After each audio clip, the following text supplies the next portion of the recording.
Pas viril, mon kid, je ne veux voir aucune larme glisser sur cette gueule héroïque et ce corps tout sculpté pour atteindre des sommets fantastiques que seule une rêverie pourrait surpasser. Tu seras viril, mon kid, je ne veux voir. Et comme vous avez raison de nous rejoindre, parce qu'avec Frédéric Zetoun qui est là, bonjour Frédéric, on va vous parler de celui qui chante, que vous venez d'entendre, de cette voix assez singulière, de ce vrai phénomène, cet artiste. C'est un vrai phénomène. Aucun artiste, il faut remonter peut-être à quelques années et à Christine and the Queen pour voir un tel engouement. Alors d'abord, un véritable engouement médiatique, on s'est dit, bon, c'est très bien. C'était plus rapide pour lui que pour Christine, non? C'est vrai qu'en 3 mois, lui, il a mis tout le monde d'accord. Au début, on aurait pu penser que ça allait être un phénomène médiatique avec les médias parisiens. Et pas que, parce que quelqu'un qui aujourd'hui vend 180 000 albums en 6 mois, 180 000 albums, c'est-à-dire que le disque de platine est dépassé, c'est vraiment un phénomène. Quelqu'un on parle d'Eddie de Préto.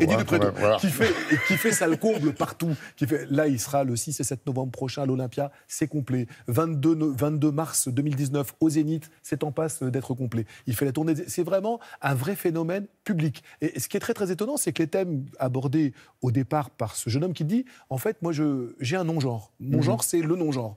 Ce qu'il a fait surtout, c'est qu'il a bousculé les genres, il a bousculé les codes. C'est pas de la variété française traditionnelle, mais il y a quelque chose de Nougaro dans sa voix. Oui. Il y a une plume qui vraiment rejoint les plus grands. À 25 ans, il y a une maturité littéraire absolument génial. Il y a du hip-hop, et le hip-hop, c'est ce qui plaît aux jeunes aujourd'hui. Et il y a aussi un côté slam, un côté dans le fait de scander comme il scande, il y a un flow sur scène. Et tout ça, ça fait quelqu'un qui rencontre un public populaire. Nous étions à Amiens, vraiment alors, le festival le plus populaire qui soit, minuit avant la nuit. Il y avait des tas de gens qui ne sont pas parisiens, qui ne font pas partie de la communauté gay. D'ailleurs, il se défend totalement d'être le porte-drapeau de ça. Ouais. Mais plutôt de combattre la dictature de la virilité et de la masculinité.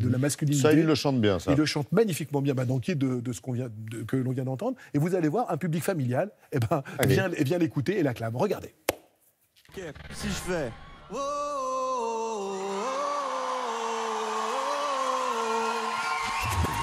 C'est le cœur en dehors. Je prends tous ceux qui gagnent.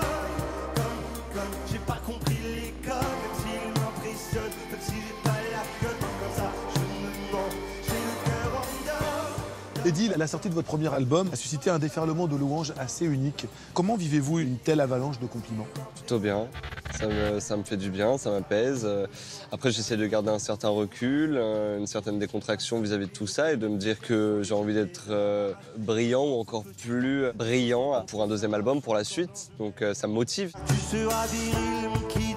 Tu y seras ta puissance masculine pour contrer cette essence sensible que ta mère nous balance en famille. Elle fatigue ton invulnérable Achille. À l'écoute de votre album, la citation « On ne guérit jamais de son enfance » m'est apparue comme une évidence. Oui. La recherche de soi, l'identité, qui on est. Ouais, tout ça, évidemment, qui on est, ça n'échappe pas à comment tes parents te montrent la vie, te guident à la vie.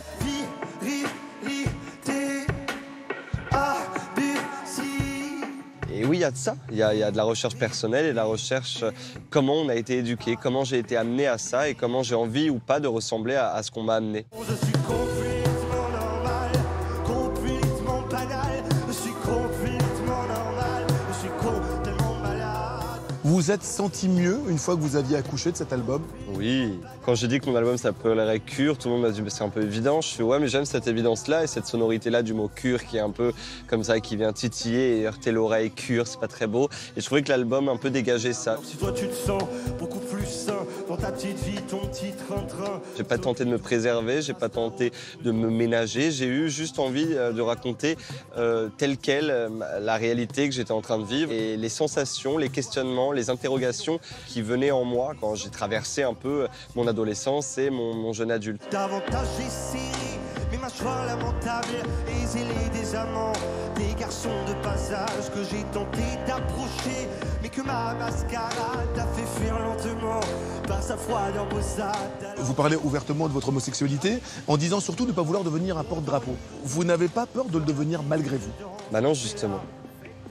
Non, parce que pour moi, c'est pas un album revendicatif, c'est pas un outing, c'est juste mon histoire. Il se trouve que je suis blond, j'ai les yeux bleus, je suis mince, je suis blanc, je suis gay, rien de plus. C'est la fête de trop. Regarde-lui le paillet, au carreau. Merci beaucoup.